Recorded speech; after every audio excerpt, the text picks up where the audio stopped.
पुल गिरने से इंजीनियर, मरीज की मौत पर डॉक्टर की परीक्षा नहीं तो विद्यार्थियों के फेल होने पर मास्टर की परीक्षा क्यों। और इस प्रकार जो न्यूज़ आ रही है हरिभूमि से कि शिक्षकों की जो दक्षता परीक्षा हुई है और जिस प्रकार दक्षता परीक्षा लेकर के शिक्षकों के ऊपर कार्रवाई की जा रही है, इससे शिक्षक जो संवर्ग है उसमें एक बौखलाहट है और ये विसंगतिपूर्ण शिक्षकों की दक्षता परीक्षा निरस्त कराने हेतु शिक्षक जितने भी संगठन हैं लामबंद हो गए हैं और शिक्षकों ने मोर्चा खोल दिया है। और यहाँ पर शिक्षकों का एक कहना भी है कि शिक्षकों के साथ हो रहे इस घोर अन्याय को शासकीय अध्यापक संगठन जो कर्मी है कभी बर्दाश्त नहीं करेगा। एकमत होकर के सभी जो है आंदोलन के लिए बाध्य होंगे। यदि परीक्षा कराना है तो ऊपर से लेकर के जितने भी नीति निर्धारक हैं उनकी सभी अधिकारियों की भी परीक्षाएं और मॉनिटरिंग होना चाहिए, क्योंकि यदि बच्चे फेल होते हैं तो शिक्षक केवल पढ़ाता है, बाकी जो नीति निर्धारण है वो ऊपर से होता है। तो इस प्रकार के ये जो शब्द हैं यहाँ पर देखने को मिल रहे हैं। तो आइए जानते हैं पूरी न्यूज़ क्या है।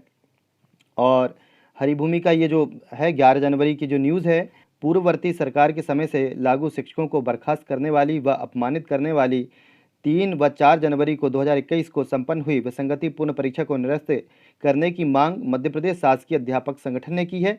संगठन के प्रांतीय अध्यक्ष आरिफ अंजुम ने परीक्षा को निरस्त करने की मांग प्रदेश के मुखिया शिवराज सिंह चौहान जी से की है। आरिफ अंजुम ने बताया कि इस हेतु शीघ्र ही एक प्रतिनिधिमंडल माननीय मुख्यमंत्री जी से मिलकर परीक्षा की विसंगतियों से अवगत कराएगा। उन्होंने बताया कि 40% से कम परीक्षा परिणाम आने पर उसकी विस्तृत समीक्षा की जाना चाहिए।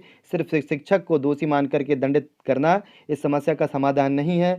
शालाओं में शिक्षकों की कमी, सभी विषयों के अतिथि शिक्षकों की उपलब्धता न होना, शिक्षा में नवाचार के नाम पर बार बार शिक्षा के पैटर्न को बदलना आदि कई कारण हैं। इस पर भी विचार किया जाना चाहिए।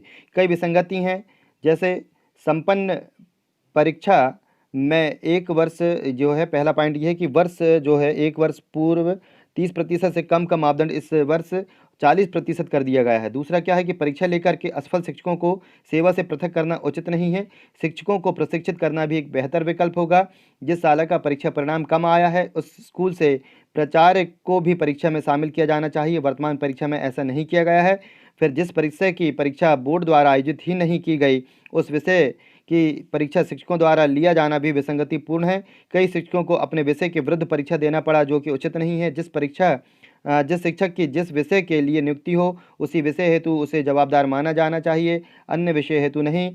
और कैचमेंट शालाओं के रूप में माध्यमिक शालाओं को परीक्षा से मुक्त रखा जाना चाहिए। इस परीक्षा में अनेक विसंगतियां होने के चलते मध्य प्रदेश शासकीय अध्यापक संगठन ने सरकार से मांग की है कि उक्त परीक्षा निरस्त की जाए एवं शिक्षकों की दक्षता बढ़ाने हेतु कमजोर रिजल्ट की शालाओं के शिक्षकों को प्रशिक्षण देकर के प्रशिक्षित किया जाए। यहाँ सरकार की नीति समस्या पर यहाँ दिया हुआ है कि जब पुल गिरने पर इंजीनियर की परीक्षा नहीं ली जा सकती, मरीज की मौत पर डॉक्टर की परीक्षा नहीं ली जा सकती, तो 2 साल के पश्चात परीक्षा में कम नंबर लाने के कारण छात्र की जगह 2 साल पूर्व के शिक्षक की परीक्षा क्यों।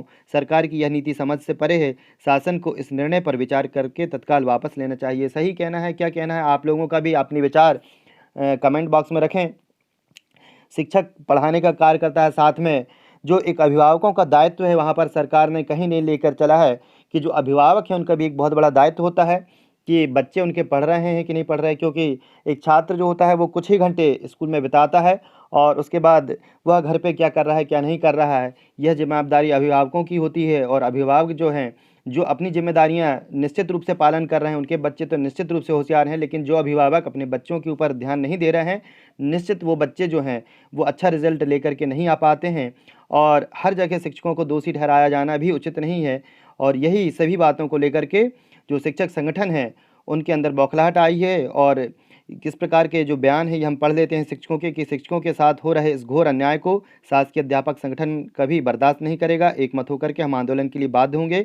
यदि परीक्षा कराना है तो ऊपर से लेकर के नीति निर्धारण कराने वाले सभी अधिकारियों एवं मॉनिटरिंग अमले की भी परीक्षा होना अति आवश्यक है। ये कहना है वंदना शर्मा जो है महिला प्रदेश अध्यक्ष मध्य प्रदेश शासकीय अध्यापक संगठन की हैं।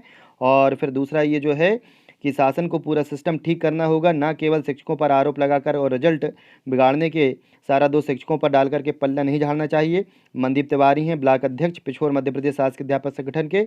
और फिर ये कि जो है शिक्षकों की बिना परीक्षा लिए दिल्ली के स्कूल अंतर्राष्ट्रीय स्तर के बन गए हैं, वहाँ शिक्षक को दोषी नहीं दिया बल्कि सिस्टम को ठीक किया गया है। सतीश शर्मा का कहना है, कार्यकारी अध्यक्ष हैं ब्लॉक पिछोर शासकीय अध्यापक संगठन के। तो इस प्रकार अलग अलग जो संगठनों के नेताओं का कहना है और आपकी क्या राय है, और क्या-क्या ऐसे कार्य हैं जो शिक्षक शैक्षिक जो पढ़ाई-लिखाई है उसके अलावा भी जो करते हैं, वो भी आप अपने कमेंट बॉक्स में लिख कर के बता सकते हैं कि किस प्रकार शिक्षक जो हैं वो अपने विषय में जो है कहीं न कहीं उनकी कमी रह जाती है। क्या कारण है कि वो बच्चों को ठीक से नहीं पढ़ा पाते, जिस कारण रिज़ल्ट कम आता है। तो शिक्षकों का कई बार कहना भी रहता है कि कई ऐसे गैर शिक्षकीय कार्य हैं जिसके कारण शिक्षकों को उनमें लगा दिया जाता है, और पर डे प्रतिदिन कुछ ऐसे जो आदेश हैं, निर्देश हैं, प्रतिदिन की मात्रा में आते हैं, जिससे उनको फॉलो करना ठीक तरीके से नहीं हो पाता है। तो ये सारी ऐसी समस्याएँ शिक्षकों के द्वारा बताई जाती हैं। आपके विचार क्या हैं? कमेंट बॉक्स में ज़रूर लिखें, और वीडियो अच्छा लगा हो तो लाइक शेयर ज़रूर करें, जिससे सभी शिक्षकों को जो है इस बारे में जानकारी हो। शिक्षक भी मेहनत करें, बच्चों के भी जो है भविष्य के प्रति उनके अभिभावकों को भी जागृत करें, जिससे अभिभावक भी पूर्ण रूप से शिक्षकों की सहायता करके और बच्चों का भविष्य बनावें। वीडियो अच्छा लगा तो लाइक शेयर करें। चैनल को सब्सक्राइब नहीं किया है तो चैनल को सब्सक्राइब कर दें। धन्यवाद।